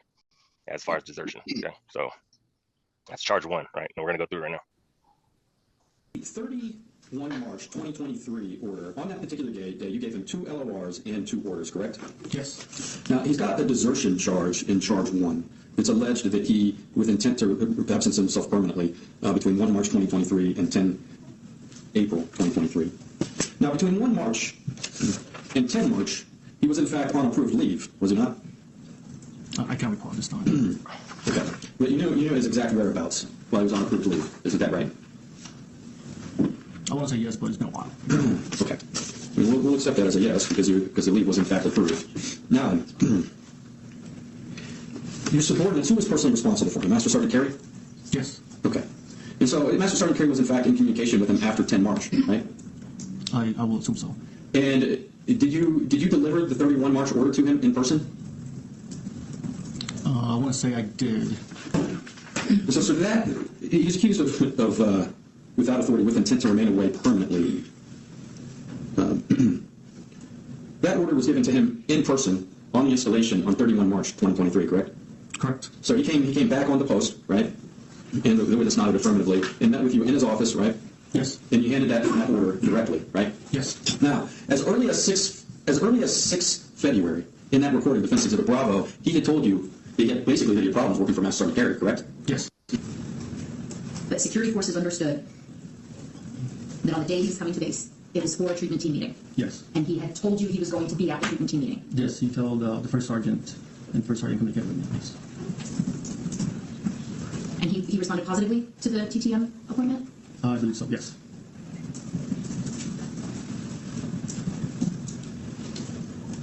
Show up for work the next day after the order, whenever his next duty day was, right? Yes. Okay. And were you in communication with the senior? I believe my chief was not around, and he offered, hey, do you want to work with me? And Senior Castle didn't want to because he felt that Chief Watkins and Master Sergeant for the next 10 days, so he doesn't show up for work the next day after the order, whenever his next duty day was, right? Yes. Okay. And were you in communication with Senior Airman Castle? I cannot recall. Was your command team, though, was in communication, were they not? Yes, I know my first sergeant at the time was in constant communication with him. Between the 1st and the 10th, right? Probably like every single day. And your command team never came to you and said Senior Airman Castle has said that he's not coming back ever, right? Right, he didn't say it, but he was just not showing to work. You're right here, Article 89, all right? The thing about this one right here is kind of this, all right? Domestic threat, okay? So let's kind of... I want to talk to you here about the timeline. In the charge 2 of the charge sheet, Senior Airman Castle's been accused of, on or about 6 February 2023, referring to you as a domestic threat, correct? Now, Senior Airman Castle never called you a domestic threat on this February 6, 2023 date. That's correct. It was later on his response to his LOR on or about 5 April that he quoted the enlistment, and he mentioned that that was his response to my domestic. I know it was something domestic threat, and he called me a tyrant. He talked about authoritism. His concern was that the vaccine order was illegal and unconstitutional. Whether he's correct or not, that was in fact his concern, correct? Was there anything else that you recall that being disrespectful? I found his rebuttal to the commander's LOR very disrespectful, and the language that he used was disrespectful. And do you remember who was on, or how was this rebuttal provided to you? It was emailed from his personal email when he CC'd his duty email as well. And do you remember who was on that email? I know it was the commander, myself, I want to say Captain Lawrence, who was our flight commander at the time, and LeShirt, who was Tech Sergeant Crispin at the time. And would you recognize a copy of this LOR rebuttal through email shown to you in court today? Yes, sir. Thank you. What address can you start carried? This is the email rebuttal from Airman Castle. And is it the same one you received by email from Airman Castle? Yes, sir. And what stuck out to you about this email? There is a part where he calls the commander and myself domestic terrorists. He says,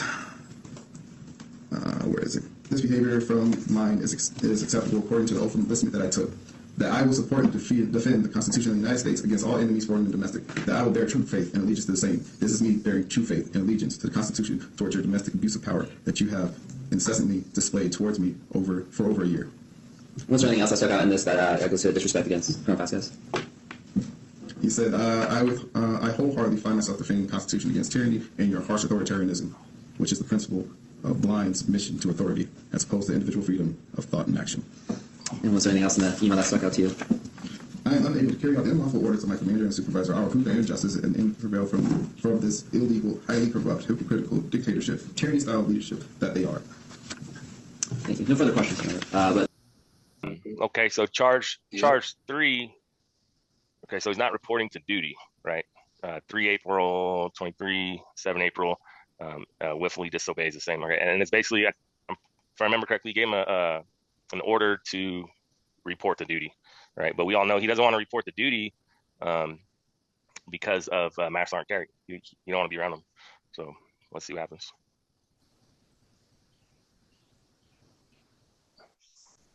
In that recording, Defense Exhibit Bravo, he had told you basically that he had problems working for Master Sergeant Carey, correct? Yes. Because he felt that Master Sergeant Carey was harassing him for going to his appointments for his major depression and PTSD, right? Yes. And he asked to be reassigned out of Master Sergeant Carey's supervision. Is that also true?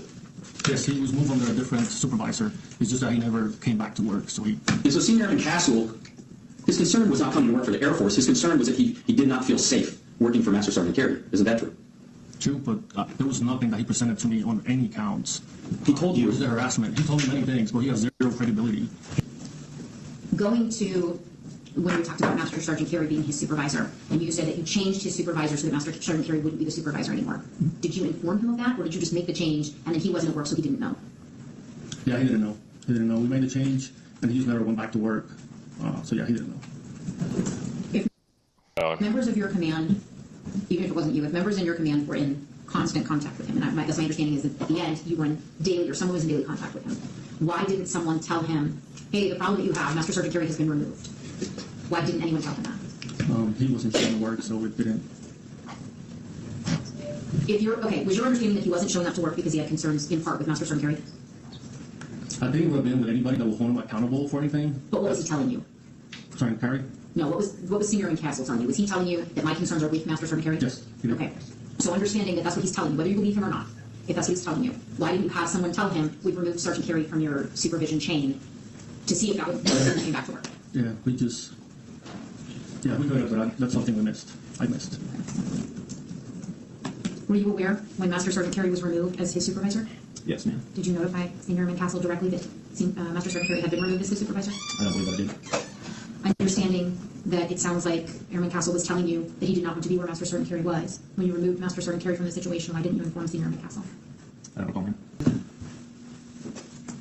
Sergeant Carey, do you swear or affirm that the evidence you shall give in the case down hearing shall be the truth, the whole truth, and nothing but the truth, so help you God? I do. All right, please take a seat.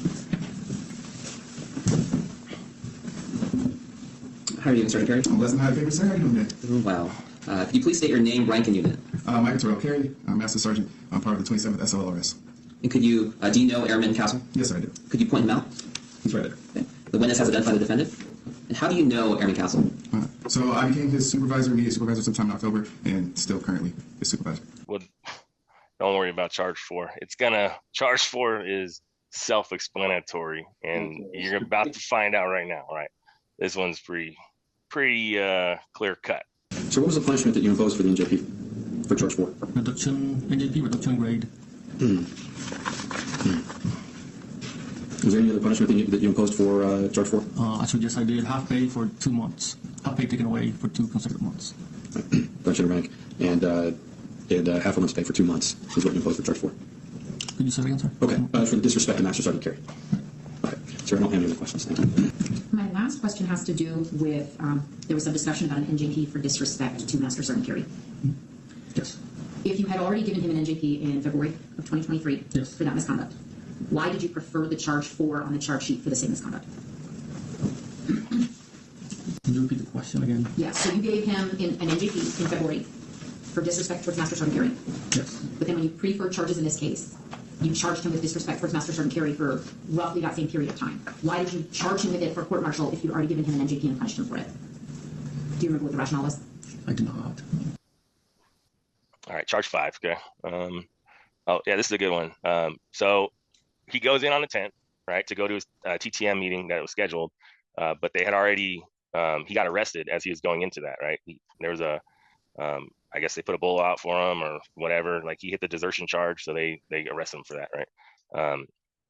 Anyways, so this is the same day, they'll kind of explain it, but they arrest him, they take him in to confinement, and then, they strip him down. This is all in the video we did already. They sit him in the chair, they strip him down, and the kid gets his knee dislocated, right? And this is what this is, right? And they charge him for it. So here we go. or stand back up. So when he was trying to stand back up, he was flailing about, just trying to get his arms and legs free. So while he was flailing about, I was standing, so just imagine you're sitting in a chair, and I was standing over him. My two legs were standing over his right leg. So I was restraining his right arm, and so while he was flailing, he was trying to get out, and he I'm not going to say he was trying to knee me or kick me in my groin area. I can't say if he was deliberately trying to knee me or just trying to get out. So when I saw his knee going up and down, I didn't want to get hit in the groin, so I shifted out of the way to my left side, and that's when my knee popped out of place and then popped right back in. And so I can't say that was him trying to intentionally hit me or that was him just trying to get out of the chair. So after we got him restrained, after my knee popped back into place, he sat there, and then we had to get the medical staff involved because it was considered a use of force. Yes, sir.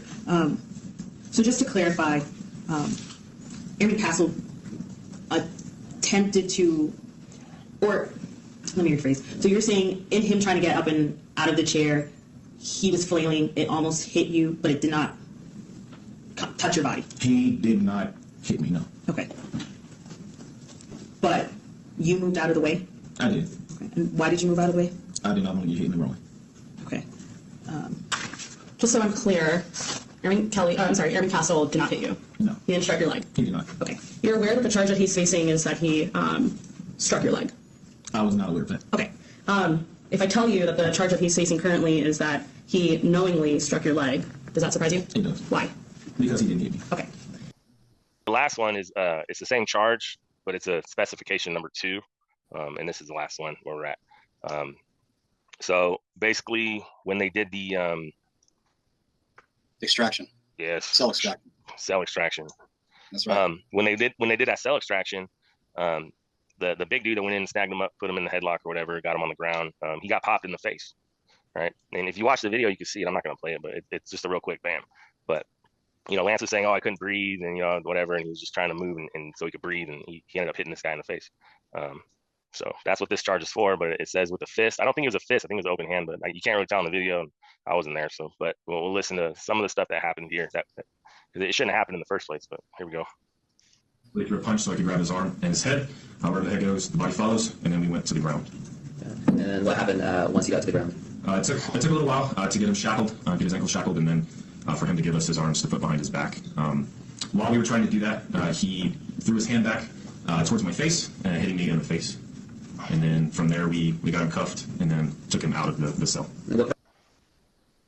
About your experience in cell extractions. You've been in security forces for about 7-8 years now? Going on a little over 12. A little over 12, yes, okay. And you're in the op section here? Yes. Okay. And confinement is a different section in security forces? Yes. You are not a part of the confinement section? Correct. You're not, you were never the NCOIC of confinement? Correct. You weren't ever sent to the course. The Air Force sends people in confinement to do joint training about confinement? Correct. You weren't around for when anyone in confinement tried to solicit verbal compliance? Correct. And you don't know if Tech Sergeant Norris tried to solicit verbal compliance? Not to my knowledge. Okay. You're aware that it is mandatory in Air Force policy in accordance with DAFNAN 31-115, Volume 1, Paragraph 8.8, to record cell extraction videos? Yes. You also know that in that paragraph of DAFNAN 31-115, Volume 1, Section or Paragraph 8.8, it also says that all interactions involving excessive use of force also must be recorded. Yes. But yet, the pre-brief plan was not recorded. Yes. Okay. I want to talk to you about the morning that Tech Sergeant Norris, the NCOIC of confinement, pulled you into doing this cell extraction. And so that morning, you were in your office, and Tech Sergeant Norris comes in and asks you to be a part of this cell extraction team. Yes. He told you that Senior Airman Castle was being irate and non-compliant. Yes. He didn't tell you it was for having a blanket on his head. No. Okay.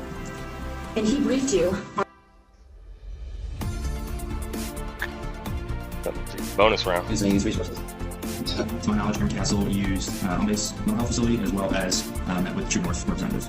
Did you learn any information from mental health or True North? I did not. Did Airman Castle provide you any documentation from any on-base or off-base? Yes, Airman Castle provided me with some documentation from an off-base provider. And what was that documentation? Documentation was the provider's summary of what he had or could assess at that time during that meeting. Were there any diagnoses in those documentation? Not that I was aware of. said, did you get any diagnoses from? He said, not that I know of. So he's basically saying, you know, in court that he didn't get any diagnoses from Lance, right? And then as you see right here, if you can see it, right here, Lawrence, right? Same guy.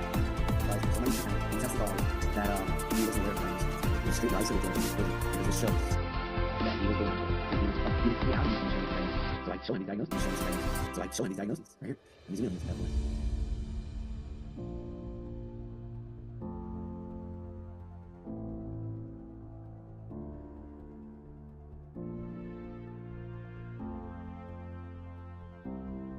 You just look not guilty, not guilty. So like, but here's the biggest thing: I'm not viewed as not guilty, right? By my command, I'm not guilty, but I'm not viewed as that. I'm exonerated, but not by them. And I have a mountain of evidence of them paraphrasing that they don't agree. Those are all my pleas right there. And then I get a full acquittal. I take 2 weeks of leave to go back to San Antonio, get all my crap from storage because I was ready to go back to jail. You don't go into court martials thinking you're gonna freaking be acquitted, right? I went in there ready to lose, but prepared to win. But and then I take leave. I get it assigned right back to the squadron in a brand new section, but that section has everyone consolidated that comes to it. Tech Sergeant Crispin comes to it. Another Master Sergeant that's complicit comes in, and I'm having issues. They send me to Laurel Ridge that I volunteer for outpatient, which was actually enjoyable up until it was ready to come back. They extended me 3 times out there, as in my therapist. But we have a TTM with my commander. I record the whole thing. My therapist was in on it. Her name's Vanessa Ramirez, Laurel Ridge therapist. She's been promoted to the military liaison now, so good for her. But in that recording, that's also on my YouTube. Yeah, he admits that he doesn't agree with the judge's verdict. He didn't get anything of why the judge deemed me not guilty. And then he comes up with an arbitrary and capricious statement saying that she could have told him, hey, Castle, this serves another opportunity. So that's why she gave him not guilty. And that's his way of saying that she gave me a second chance because his English is not his first language. And who cares if it's not, he's still a freaking commander. So that was the first biggest bomb that he admits. That's him admitting he does not agree, man, with the outcome, which can lead to why I'm being retaliated against, which I am obviously. And and then January comes up. I'm still there at Laurel Ridge, and I have another TTM, the group commander, Colonel Roche, who's the new Colonel Churchill, but back then Roche. And he also admits that me not going to work was wrong. He's like, Castle, there's give and take on both sides, like, although you may be right on some things, you could not have been right on a couple of things. And I'm like, sir, but no, I was right on everything. Absolutely everything. Like, there's no, like, I'm calling him out on that. So I come back end of January, me and my fiance, my son, and my 2 dogs here in Clovis. The job position that they promised me from Laurel Ridge, they said, okay, we're going to put you in a new squadron under the ops group under Chief Lamb. That never happens. The day it was supposed to happen, Ike texts me and he says that plan fell through. Whatever the hell that means, right? It fell through. So I end up going to Chief Baldwin's office, and they give me a new section. And guess where the new section is? Right there under Colonel Roche in the same office area. Like, I could literally walk like freaking 15 seconds to his desk. And that was not the plan. But luckily, I had knee surgery scheduled and in place because of convalescent leave, that was like 9 weeks that I got for that, which was nice. And then I had shoulder surgery set up like 2 weeks after that, which was also nice. And I got like 8 weeks of convalescent leave. And then I was supposed to get back surgery, but my PCM screwed me on that. And like that, I'll be out for a while on that one. Anyway, I do an Article 138. I submit it up. It gets denied, but I heavily drop Colonel Roche's actions, and he moves me due to him stating that he doesn't want me to be uncomfortable. But I bet he's the one who's uncomfortable, and he moves me upstairs to where I'm at now. That I've only been up there like twice, and I refuse to play the game any longer, dude. They've moved me 4 times since my full acquittal. Like, that shows I'm not guilty of their crimes, but no one believes that I'm not guilty. And again, they're stating it, and I have audio recording of this. So it's progressed. It progressed. I'm jumping a little bit, but who cares? It progresses. Okay. I'm now staying in the parking lot. I drive to work and I stay in the parking lot from 9 to 11. I go to lunch and I come back from 12 to 3. Okay. Because they changed my hours too from 9 to 3 to try and help me, like the first sergeant who I'm still talking to, the new first sergeant here. He's the one who's nice. His name's Master Sergeant Calhoun. And he actually says, dude, if that's helping you, go for it. Knock yourself out, right? Like he checks up on me, and I was actually enjoying it in there in the car, in my car. I'm on the laptop, I'm working, I'm doing no complaints. Leave me alone, right? Away from everyone in my car, I guess. But 2 weeks goes by of them allowing this, and it's no longer able to be allowed because Colonel Churchill puts an end to it. But I think it was Colonel Bergen maybe telling him that I can't do it anymore, because I found out that they had a secret squirrel meeting about me, didn't invite me or my lawyer, my ADC, didn't even offer for her to sit in on it, even if it's through phone call.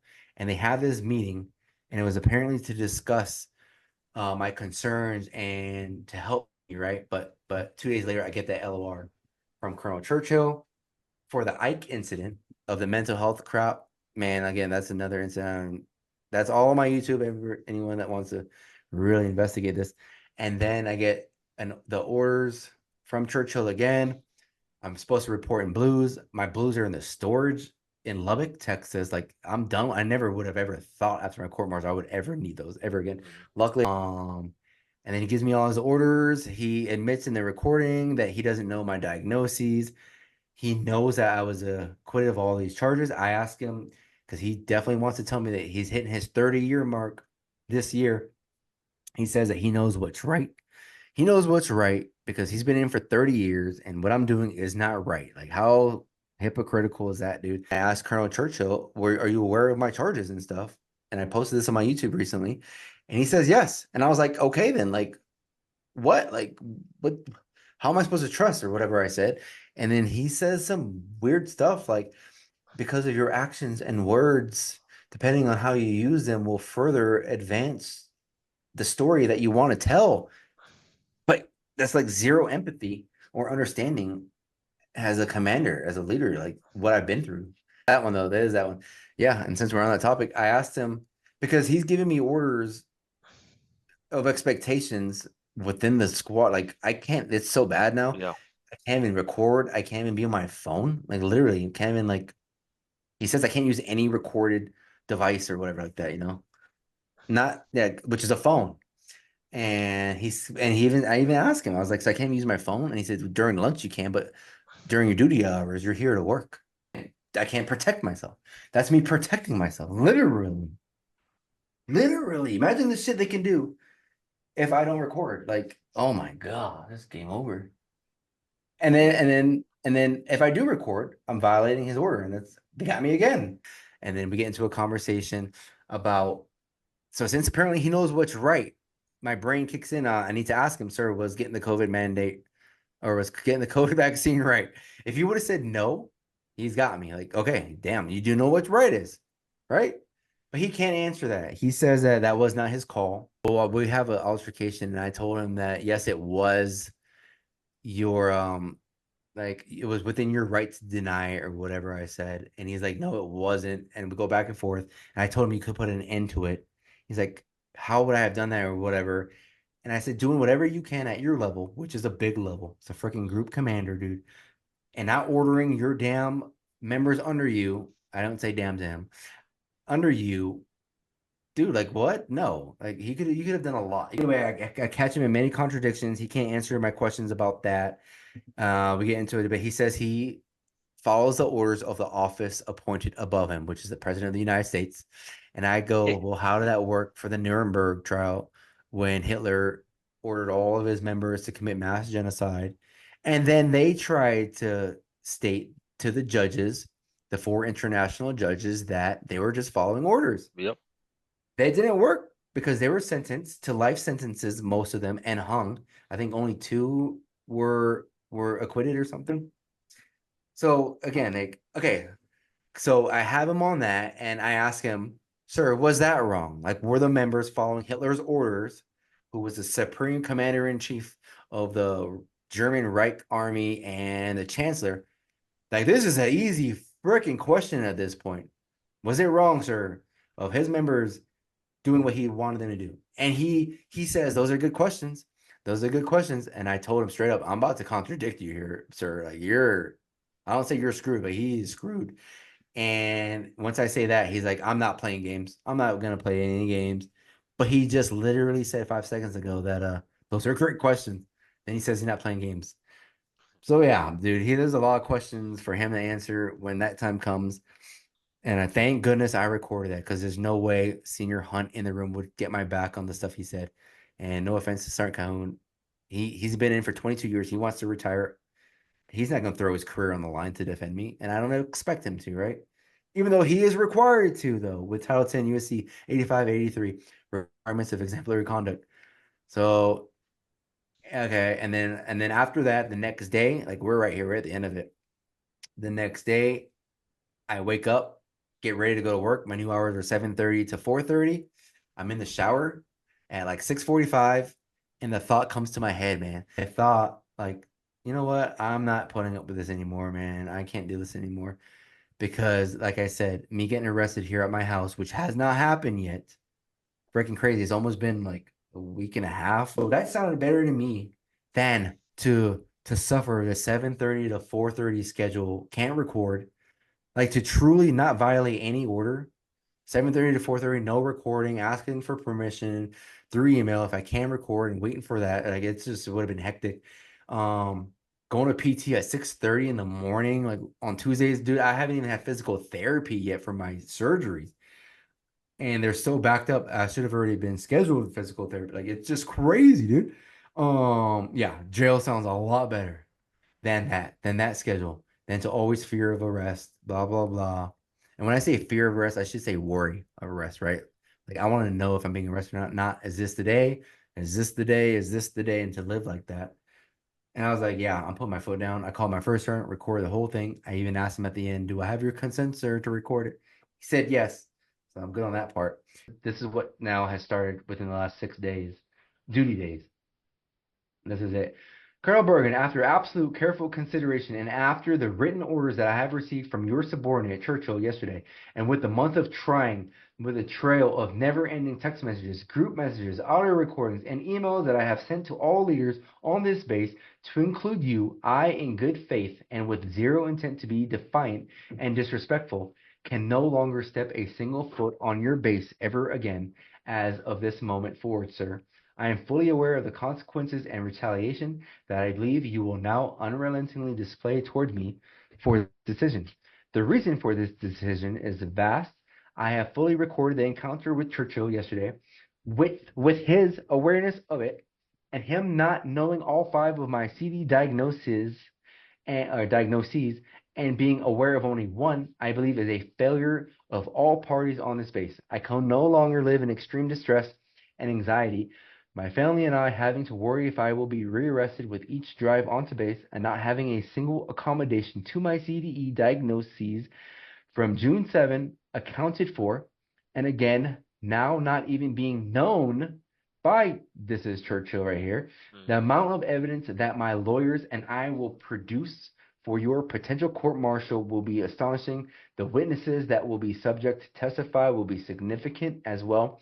I will believe that you are not aware of the things that I have formulated and prepared for since my last court-martial, with how you have continued to let your commanders bully, discriminate, and retaliate against me.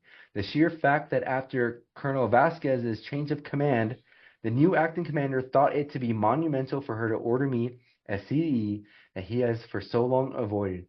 The sheer fact that after Roche's change of command, I am now being hammered with paperwork action from Churchill is telling.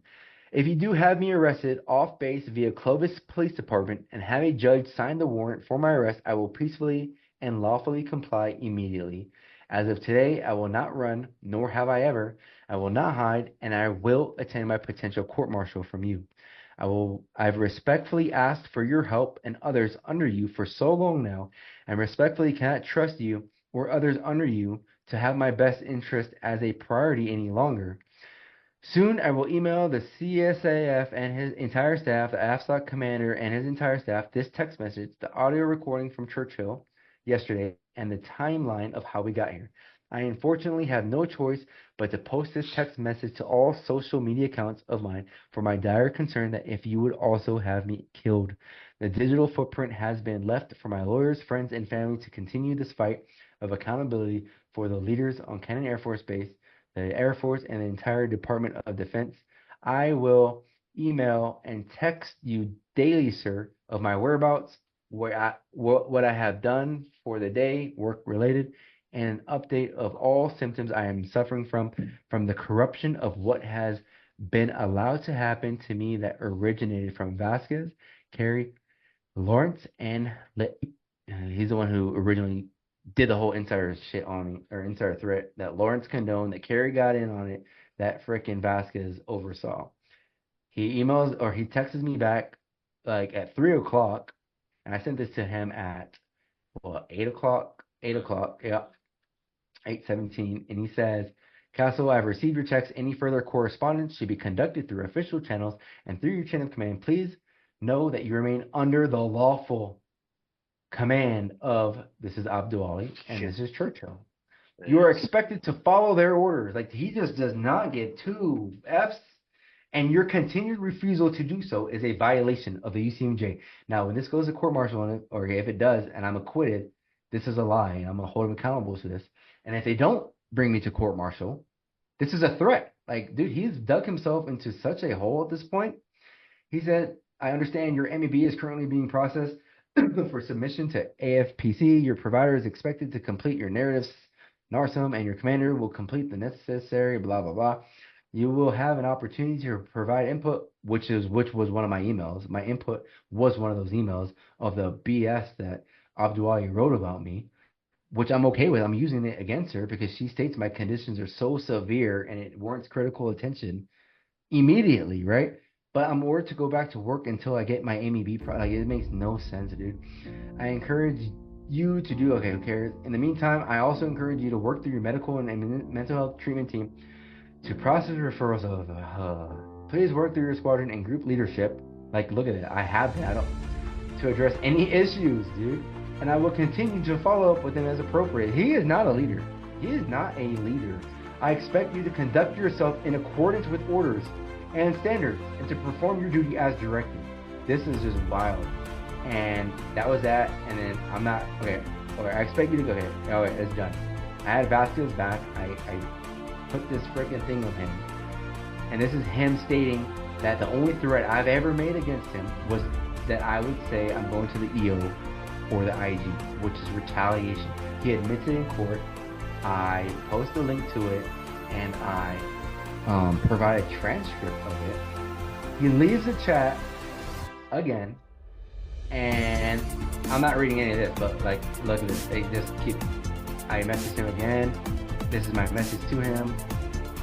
Okay, and it ends right there. But since this, there's like, dude, I messaged him like 4 times today. And I'm respectful, but I go hard. I asked the first sergeant, was I respectful in that? He says, yes, I believe you were. So there's that. If Bergen ever says I'm disrespectful, which I'm not, because I throw in a couple of slurs and a couple respectfully. But I go hard in the paint on that, dude. And again, like, you know, I think that's it. You're a fuck, man. You are fucking in it. Yep. And I await my arrest.